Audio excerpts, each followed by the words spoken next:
Le Maître, Saint Augustin. Première partie. Les buts du langage, enseigner et rappeler. Augustin. À ton avis, que voulons-nous faire lorsque nous parlons? Adéodate. Il me semble que nous voulons soit enseigner, soit apprendre. Augustin. L'un de ces buts me paraît clair et j'y consens. Il est évident que nous parlons pour enseigner, mais apprendre. Adéodate. Pas autrement qu'en interrogeant. Augustin. Même alors, nous ne voulons rien faire d'autre que d'enseigner, car, je te le demande, interroges-tu pour un autre motif que d'instruire de ta volonté celui que tu interroges? Adéodate. Tu dis vrai. Augustin. Donc, tu le vois bien, en usant du langage, nous ne visons à rien d'autre qu'enseigner. Adéodate. Je ne le vois pas clairement, car si le langage ne consiste en rien d'autre que de prononcer des mots, je constate que c'est ce que nous faisons lorsque nous chantons. Or, nous chantons souvent seuls, personne n'étant là pour apprendre. Je ne pense pas que nous voulions enseigner quoi que ce soit. Augustin. Eh bien moi, je pense qu'il existe une manière d'enseigner par évocation, manière excellente comme on le verra au cours de l'entretien. Mais si tu n'estimes pas que nous apprenons en évoquant, ni qu'on nous enseigne en rappelant, je ne te contredirai pas. Et je pose deux motifs au langage, enseigner ou rappeler. Soit à nous-mêmes, soit aux autres, ce que nous faisons aussi en chantant, n'est-ce pas? Adéodate.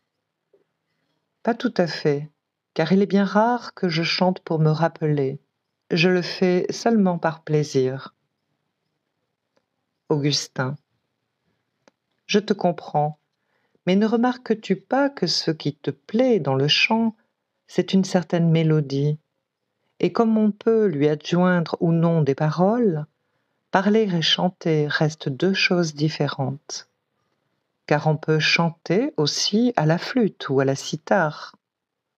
Il existe le chant des oiseaux, et nous-mêmes fredonnons parfois des airs sans paroles. Cela peut s'appeler chant, mais nullement langage. As-tu quelque objection? Adéodate. Aucune, assurément. Augustin. Donc, à ton avis, c'est seulement pour enseigner ou pour se ressouvenir que le langage a été institué? Adéodate. C'est ce qui semblerait, mais je suis troublée par le fait que prier est assurément parler. Or, il n'est pas permis de croire que Dieu reçoive de nous un enseignement ou un rappel. Augustin. Tu ne sais donc pas que si le précepte nous enjoint de prier dans nos chambres bien fermées, symbole du sanctuaire de l'âme, c'est que Dieu n'a besoin ni de rappel ni d'enseignement pour exaucer nos désirs. Celui qui parle donne en effet un signe extérieur de sa volonté par le son articulé. Mais Dieu doit être cherché et prié dans les profondeurs mêmes de l'âme raisonnable qu'on appelle l'homme intérieur. C'est là qu'il veut avoir son temple. N'as-tu pas lu chez l'apôtre « Ignorez-vous que vous êtes le temple de Dieu et que l'Esprit de Dieu vous habite ?» Et l'homme intérieur, voilà la demeure du Christ. N'as-tu pas remarqué chez le prophète « Parlez en vos cœurs et dans vos chambres, repentez-vous, sacrifiez un sacrifice de justice et espérez dans le Seigneur. » Où donc peut s'offrir le sacrifice de justice, sinon dans le temple de l'âme et la demeure intime du cœur? Or là où il faut sacrifier, c'est là qu'il faut aussi prier.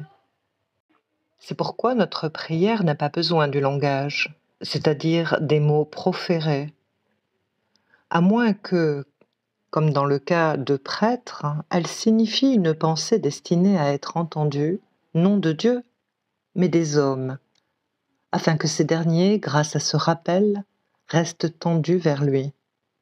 Es-tu d'un autre avis? Adéodat, j'approuve totalement. Augustin, tu n'es donc pas troublé de ce que le Maître suprême, pour enseigner la prière à ses disciples, a enseigné certaines paroles, ne faisant en cela que leur montrer comment il faut parler en priant. Adéodat, aucunement, car ce ne sont pas les mots qu'il leur a enseignés, mais les choses mêmes dont les mots ne font qu'éveiller l'attention sur celui qu'ils devaient prier et sur l'objet de leur prière, lorsqu'ils prieraient, comme nous l'avons dit, dans le sanctuaire de l'âme. Augustin, tu as bien compris. Je crois que tu remarqueras aussi ceci. Si on prétend que, sans proférer aucun son, en pensant seulement les mots, nous parlons intérieurement en notre âme, eh bien, même ainsi, le langage ne fait rien d'autre que rappeler. Car la mémoire, en évoquant les mots conservés, fait revenir à l'esprit les choses dont les mots sont les signes. Adéodat, je comprends et je te suis.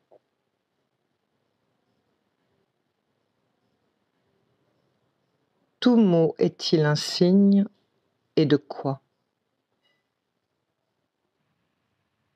Augustin, il est donc convenu entre nous que les mots sont des signes. Adéodat, c'est d'accord. Augustin, mais un signe, à moins de signifier quelque chose, peut-il être un signe? Adéodat, non. Augustin, combien y a-t-il de mots dans ce vers? Si nihil extenta superis placet urbe relinque. Adéodat, 8. Augustin, il y a donc 8 signes? Adéodat, oui. Augustin, je crois que tu comprends ce vers. Adéodat, assez bien, je pense. Augustin, dis-moi ce que chaque mot signifie. Adéodat, je vois certes ce que signifie si, mais je ne trouve aucun autre mot qui puisse en expliquer le sens. Augustin, quelle que soit la chose signifiée par ce mot, trouves-tu au moins où elle loge? Adéodat, il me semble qu'il signifie un doute. Or, où loge le doute sinon dans l'âme? Augustin, je l'accepte pour l'instant. Passe au mot suivant. Adéodat, nihil, que signifie ce mot sinon ce qui n'existe pas? Augustin, tu dis peut-être vrai, mais ce qui m'empêche d'acquiescer, c'est qu'il n'existe pas de signe, comme tu l'as concédé plus haut, qui ne signifie quelque chose. Or, ce qui n'existe pas ne peut en aucune manière être quelque chose. D'où le second mot de ce vers n'est pas un signe puisqu'il ne signifie pas quelque chose. Adéodat, nihil. Que signifie ce mot sinon ce qui n'existe pas? Augustin, tu dis peut-être vrai, mais ce qui m'empêche d'acquiescer, c'est qu'il n'existe pas de signe, comme tu l'as concédé plus haut, qui ne signifie quelque chose. Or, ce qui n'existe pas ne peut en aucune manière être quelque chose.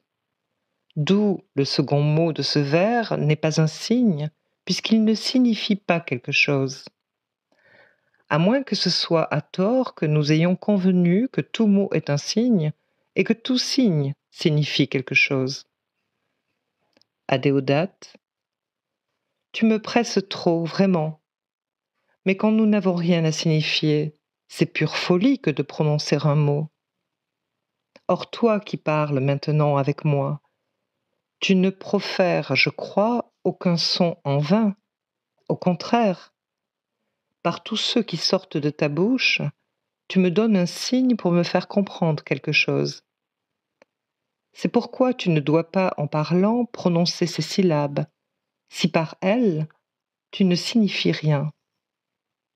Si tu vois en revanche qu'elles forment un mot nécessaire à prononcer, et qu'en frappant mes oreilles, elles me sont un enseignement ou un rappel, tu vois assurément aussi ce que je voulais dire, mais que je ne peux expliquer.